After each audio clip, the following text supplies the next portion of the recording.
Why did my cat develop a urinary blockage? That's today's question. Right, so my first question is all about a cat who developed a blocked bladder or a urinary obstruction. Now, they couldn't afford everything that was recommended, but they did do some blood work and some urine testing, and the cat was then sedated and had the urethra unblocked.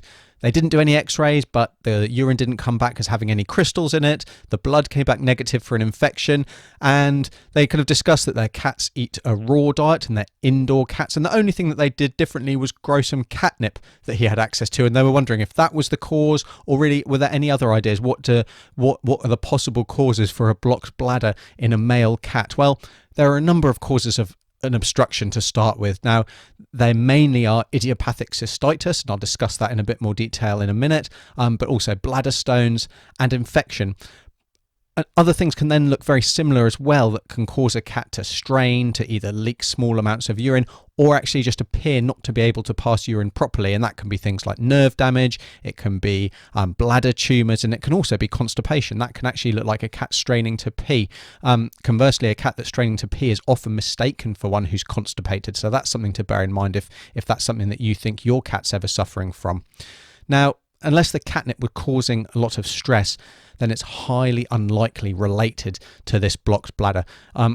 Catnip really generally does the opposite. It tends to relax cats rather than stress them out. Now, kind of as I mentioned, the very first cause, that's something called idiopathic cystitis, and that really is stress related. So it's generally not a bacterial infection. It's generally caused by stress, and that happens in stressful situations when there is also an underlying genetic susceptibility. So obviously not every cat is going to develop a blocked bladder, but if there's an underlying genetic susceptibility, then they're definitely more at risk of developing this condition. And equally, a cat going through an idiopathic cystitis flare-up is not necessarily going to become blocked. Certainly female cats, they never really become blocked because the tubes are a lot wider, a lot bigger, and don't narrow and have the same anatomy as in a male cat. But yeah, not every cat that develops an idiopathic cystitis situation will become obstructed, but it's a definite risk. Now, urine culture is needed to rule out a bacterial infection, as it won't always result in changes in the blood. So that's definitely something to consider. And then also bloods really are generally often run instead to check for kidney levels, to check salt levels, which can then impact on treatment given and the prognosis for recovery. Equally, urine crystals won't always be present if there is a bladder stone present. So that can be confusing as well. So to rule out a bladder stone completely, then x-rays or ultrasound are needed. But like I say, the vast majority of cats don't have those things. And then the last thing to mention is that after an episode has occurred, then there is a reasonable risk of recurrence that needs to be managed.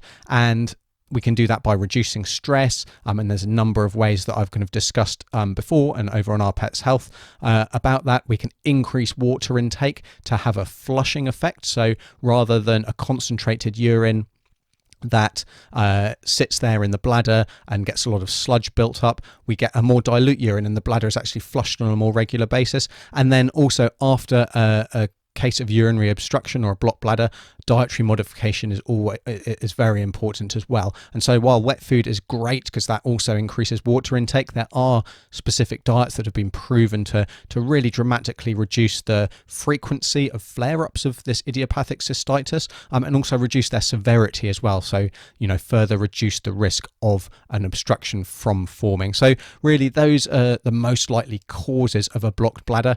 As for kind of treatment of cystitis, reducing stress, increasing water intake, head over to ourpetshealth.com where I've got an awful lot more information about that.